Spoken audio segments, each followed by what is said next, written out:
नमस्कार, मैं हूं अंजलि। प्योर पटना में आपका स्वागत है। आज है 22 फरवरी, दिन रविवार। खबरों की ओर बढ़ने से पहले चलिए एक नजर डालते हैं आज की सुर्खी। बीपीएससी ऑडिटर भर्ती में 102 पदों के लिए आवेदन शुरू। पटना मेट्रो का सुरंग निर्माण अंतिम चरण में। पटना बीबी चुनाव को लेकर सरगर्मी हुई तेज। पटना हाईकोर्ट में ई फाइलिंग सेंटर की हुई शुरुआत। राहुल द्रविड़ ने बताया कि फाइनल में भारत का आदर्श विरोधी है कौन। चलिए नजर डालते हैं आज की 25 अहम बड़ी खबरों की ओर विस्तार से।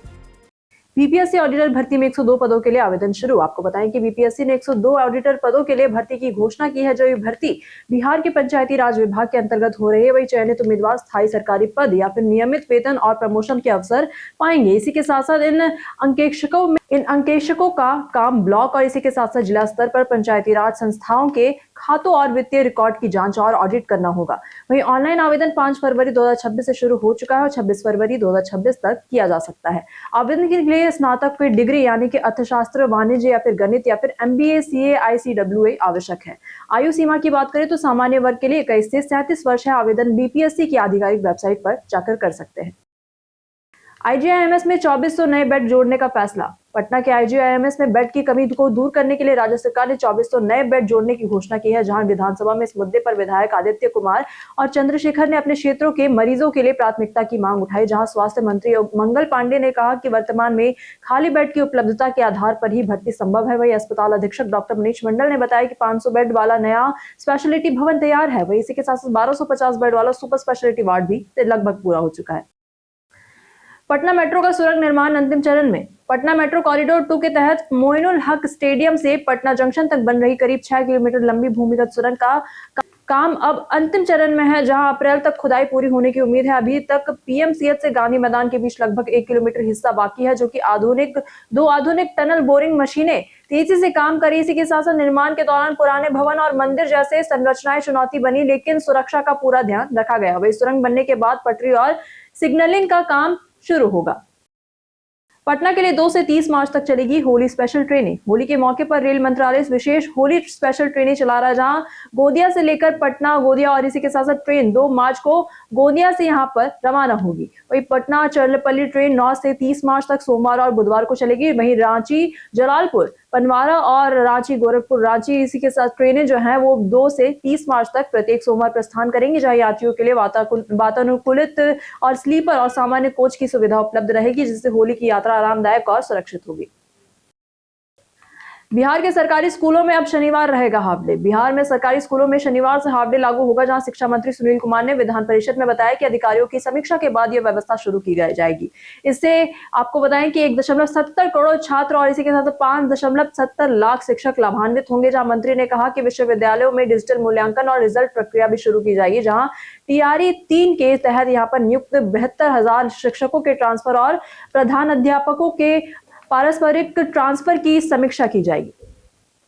पटना यूनिवर्सिटी परिसर में सुरक्षा बढ़ाई गई। आपको बताएं कि पटना के BN कॉलेज में छात्रों और दुकानदारों के बीच घड़ी बनाने को लेकर जो झगड़े के बाद पुलिस सक्रिय हो गई है। जहां टाउन DSP यहां पर राजेश रंजन ने बताया कि 7 नामजद और इसी के साथ 60 अज्ञात आरोपियों के खिलाफ मामला दर्ज किया गया। जहां विवाद इलेक्ट्रॉनिक गली में घड़ी बनाने के पैसे को लेकर हुआ था। वही दोनों पक्षों में हाथापाई और फायरिंग भी हुई। जहां पुलिस ने आरोपियों की गिरफ्तारी के लिए टीम बनाई और यूनिवर्सिटी कैंपस में अतिरिक्त सुरक्षा बढ़ा दी गई है। पटना के फेमस पर्सनालिटी में आज बात होगी शेखर सुमन की। शेखर सुमन ने अपने अभिनय की शुरुआत थिएटर से की, जहां धीरे धीरे बॉलीवुड फिल्मों और टेलीविजन में अपना नाम बनाया।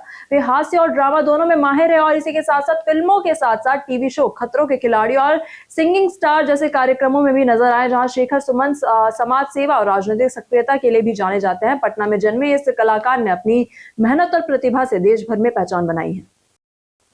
पटना बीबी चुनाव को लेकर सरगर्मी हुई तेज। आपको बताएं कि पटना यूनिवर्सिटी में छात्र संघ चुनाव को लेकर हलचल जारी है। जहां अध्यक्ष पद के लिए कुल 15 उम्मीदवार मैदान में है, जिनमें से संटू कुमार और रिंकल यादव काफी चर्चा में है। इनके खिलाफ कुछ गंभीर मामले दर्ज है, लेकिन स्क्रूटनी और ग्रीवांस सेल की पुष्टि के बाद दोनों का नामांकन वैध माना गया है। वही विश्वविद्यालय में चुनाव प्रक्रिया पूरी तरह से नियमों के तहत चल रही है और सभी उम्मीदवार मतदान के लिए तैयार है। पटना नगर निगम ने लागू किए नए विज्ञापन नियम। पटना नगर निगम की विशेष बैठक होटल मौर्य में हुई, जिसकी अध्यक्षता महापौर सीता साहू ने की। इसी के साथ साथ बैठक में विज्ञापन संशोधन विनियम 2025 को ध्वनिमत से पारित किया गया, जहां वर्ष 2024 से विज्ञापन शुल्क की वसूली नहीं होने से निगम को हर साल 70 से 120 करोड़ रुपए का नुकसान हो रहा था। वहीं अब एजेंसी का चयन ई निविदा से होगा और मनमानी पर 200% यहाँ पर जुर्माना लगेगा। इसी के साथ साथ अवैध होर्डिंग्स पर यहाँ पर पूरी तरह रोक रहेगी। वही मेट्रो और एयरपोर्ट विज्ञापनों से भी यहाँ पर 25% शुल्क वसूला जाएगा। वही 10 दिनों में अंतिम प्रारूप जारी रहेगा।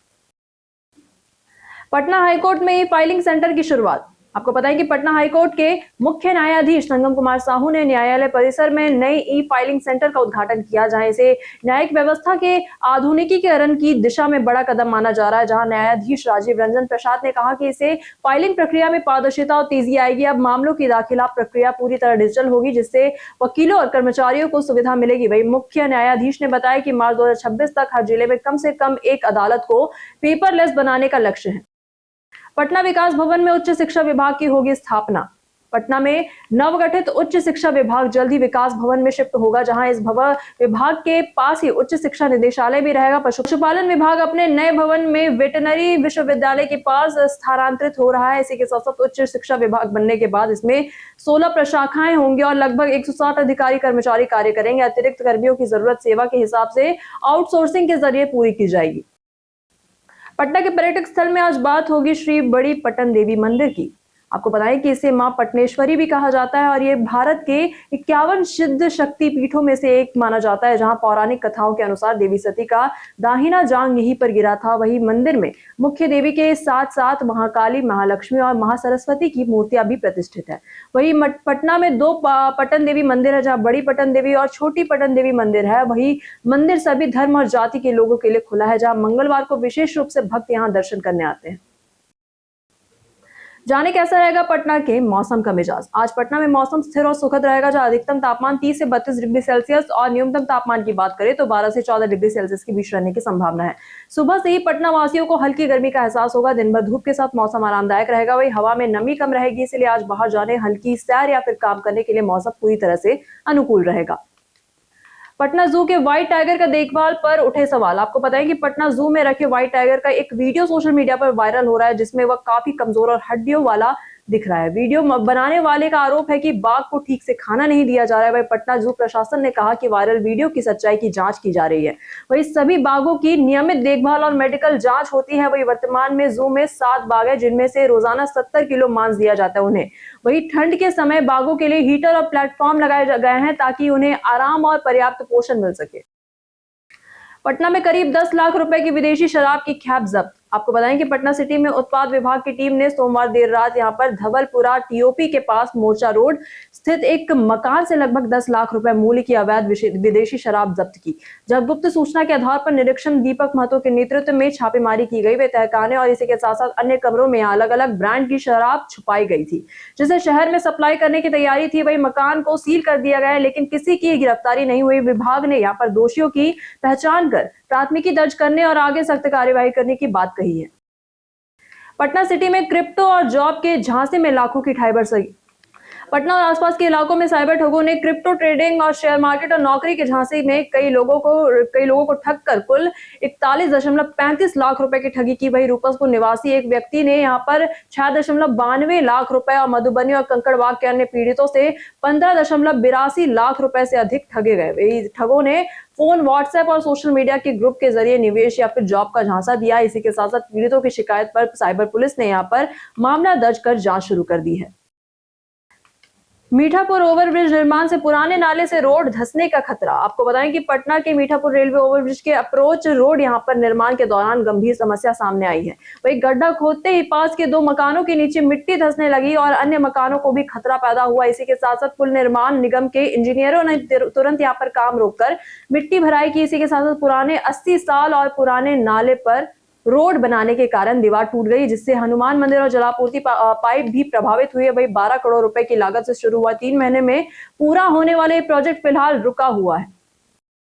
पटना के गर्दनी बाग में सिपाही भर्ती परीक्षा में धांधली। पटना के गर्दनी बाग हाई स्कूल में सिपाही भर्ती की शारीरिक दक्षता परीक्षा के दौरान यहां पर 4 अभ्यर्थियों को गिरफ्तार किया गया है। वह बायोमेट्रिक सत्यापन और इसी के साथ फोटो मिलान में गड़बड़ी पकड़ में आई और इसी के साथ साथ जांच में पता चला कि अमित कुमार जो कि औरंगाबाद, आलोक कुमार, राजेश कुमार और रणवीर कुमार ने लिखित परीक्षा में अन्य लोगों को बैठाया था और खुद शारीरिक दक्षता परीक्षा में देने पहुंच गए।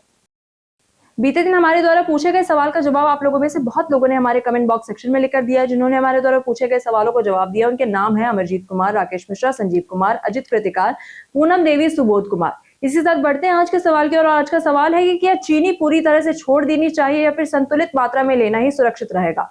आप अपना जवाब हमें हमारे कमेंट सेक्शन में लिखकर जरूर बताएं। आज के लिए बस इतना ही। बिहार की तमाम खबरों के साथ बने रहने के लिए देखते रहें प्योर पटना। और साथ ही अगर आप यूट्यूब चैनल पर देख रहे हैं तो चैनल को सब्सक्राइब करें और अगर आप फेसबुक पेज पर देख रहे हैं तो लाइक और फॉलो बिल्कुल करें।